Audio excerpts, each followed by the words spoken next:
Et pour nous donner plus d'éclaircissements, nous avons le plaisir d'avoir avec nous M. Youssef Abdelkader, journaliste.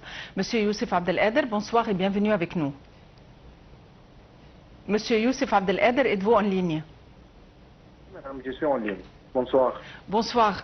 Monsieur Youssef Abdelkader, l'Égypte était l'un des premiers pays à reconnaître l'indépendance de l'Azerbaïdjan en 91 et nos échanges diplomatiques ont commencé à partir de 1992 et nous avons une convergence de points de vue à beaucoup de niveaux. On aimerait peindre nos relations avec l'Azerbaïdjan. Comment peut-on qualifier nos relations avec l'Azerbaïdjan? Bien sûr, on voit, on remarque en plus, il y a un grand changement dans le développement des relations entre l'Azerbaïdjan et l'Égypte. Si on regarde les dernières années, il y avait plusieurs visites présentielles des deux pays vers l'autre. Il y avait d'accords entre les deux pays de vraiment développer des relations. Et maintenant, on voit tous les résultats de ce travail. Maintenant, on voit comment il y avait plusieurs accords entre l'Égypte et l'Azerbaïdjan dans les présences de monsieur des présidents de l'Azerbaïdjan dernier jour, quand il était en Égypte.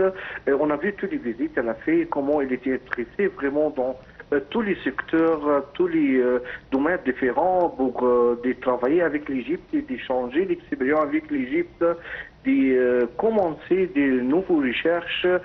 Surtout maintenant, l'Égypte, il donne beaucoup de chances pour investir en Égypte. Alors, ça montre vraiment comment l'Égypte maintenant s'intéresse beaucoup, surtout à Azerbaïdjan, et tous les projets, tous les accords entre les deux pays. Maintenant, on voit dans les jeunesses, le sport, l'énergie, le pétrole, les technologies. Vraiment, ça montre tous les changements entre cette relation et ça montre toute l'expérience que les deux pays peuvent changer entre eux. L'Azerbaïdjan a conclu un accord avec l'Arménie, un accord de démarcation des frontières et l'Arménie a accepté de rendre ou de restituer à l'Azerbaïdjan 4 villages qui furent la raison derrière beaucoup de confrontations sur le terrain. À quoi doit-on s'attendre suite à ces accords? Et de toute façon, aux îles du Caucase, on a vu beaucoup de problèmes, mais maintenant on voit comment ça commence à trouver des solutions, comment de vivre ensemble, surtout entre l'Arménie et l'Azerbaïdjan. On voit que c'était très compliqué, il y avait beaucoup de complications. Mais maintenant, on voit que les deux pays, ça commence de vivre ensemble en paix. Ils cherchent toujours des pays, de développer des vraies relations entre deux pays voisins. Si on voit dans l'histoire, il y avait vraiment beaucoup de victimes dans les deux pays. Et ça montre maintenant que vraiment tous les pays ils cherchent, tout le monde entier cherche une solution de vivre ensemble, de développer des relations entre eux. Et surtout maintenant ça s'intéresse beaucoup l'Égypte, tous les activités régionales, on voit maintenant, et même pour les présidents azerbaïdjans, quand ils étaient en Égypte, ils s'intéressent beaucoup avec tout, qu'est-ce qui se passe au Gaza, avec la guerre, avec tous les milliers de victimes palestiniennes qui, jusqu'à maintenant, ils souffrent de cette guerre israélienne. Et ça, c'est vraiment le même sentiment aussi pour l'Égypte. L'Égypte s'intéresse beaucoup tout ce qui se passe aux îles du Caucase.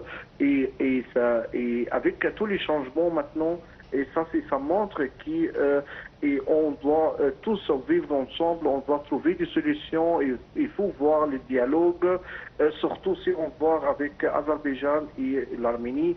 Dans l'histoire, c'était pas facile du tout. Il faut dire que cette région du centre asiatique, outre les autres pays, sont des pays très riches et ont énormément de richesses, et en même temps nous partageons des valeurs communes, des valeurs religieuses et autres. À votre avis, quel est l'intérêt de ce rapprochement avec l'Azerbaïdjan? Vous voyez, les Asies, maintenant, et de toute façon, l'Égypte, c'est la porte de l'Afrique, c'est la porte de tous les pays arabes, et avec toutes les collaborations que l'Égypte fait avec tout le monde entier. Si maintenant on voit les dernières visites pour le président Sisi en Chine, et ça montre beaucoup de collaboration entre les deux pays. Et il ne faut pas oublier que l'Azerbaïdjan est au centre asiatique, c'est-à-dire qu'il va avoir un rôle principal dans tous les routes commerciales entre la Chine et l'Égypte et l'Afrique. Et tout ça, c'est bien sûr l'Azerbaïdjan, il cherche toujours sa place dans cet grand accord, méga accord internationaux entre la Chine et l'Égypte, et comment ça va changer beaucoup pour l'Asie, pour l'Afrique aussi. C'est pour ça l'Azerbaïdjan, ils savent très bien que le futur dans l'Asiatique et l'Afrique, surtout en Égypte, il faut vraiment travailler avec l'Égypte. Il faut trouver des méga projets qui par exemple, ici on voit des routes commerciales entre les deux pays, c'est l'Azerbaïdjan, et va voir surtout un rôle. Le président Abdel Fattah el-Sisi a jeté la lumière sur les efforts de l'Égypte susceptibles de faire passer les aides humanitaires à Gaza, et à repasser en revue la position de l'Égypte vis-à-vis de la crise et de la guerre à Gaza. Et le président azerbaïdjanais a indiqué qu'il soutenait l'Égypte avec ferveur quant à toutes ces prises de position. À votre avis, dans quelle mesure le soutien de l'Azerbaïdjan et d'autres pays du centre asiatique peuvent renforcer la position de l'Égypte dans une tentative de parvenir à une solution à la crise? Bien sûr, ça va changer beaucoup, parce que l'Égypte a besoin tous les votes, tous les voix qui peuvent voter sur les visions d'Égypte.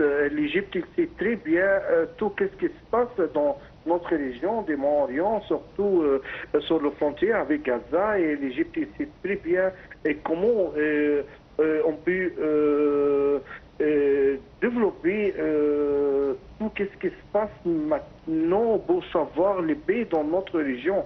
C'est pour ça que l'Égypte cherche toujours les solutions, les partenariats, il cherche toujours les partenaires pour savoir trouver des bonnes solutions. Et surtout, maintenant, on a vu dernièrement comment l'Europe, comment l'Ouest, il y en a beaucoup de pays dans tout le monde entier qui commencent à suivre les visions d'Égypte. Ils savent très bien que l'Égypte est un joueur principal dans cette grande crise humanitaire. L'Égypte cherche toujours de passer l'aide humanitaire, de trouver les solutions pour arrêter cette guerre. Maintenant, depuis 7 octobre, l'Égypte est super active pour arrêter cette guerre. C'est pour ça que l'Égypte a besoin de toutes les coopérations, tous les partenariats avec tout le monde entier. Surtout maintenant, on voit tous les pays asiatiques quand ils peuvent voter sur les visions d'Égypte et pour supporter l'Égypte.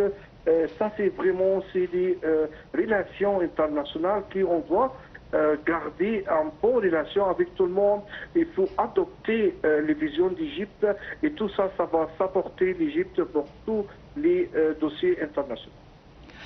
Monsieur Youssef Abdelkader, vous êtes journaliste. Merci d'avoir été avec nous aujourd'hui. Il faut dire que l'Égypte a été l'un des premiers pays à reconnaître l'indépendance de l'Azerbaïdjan en 1991 et à ouvrir une ambassade à Bakou. Il faut dire que les relations entre les deux pays reposent sur une base solide de similitude et de rapprochement. Les deux peuples des deux pays sont liés par des valeurs culturelles communes, des coutumes et des traditions convergentes, une situation géographique et stratégique importante pour chaque pays de la région. Voyons les détails dans ce compte rendu.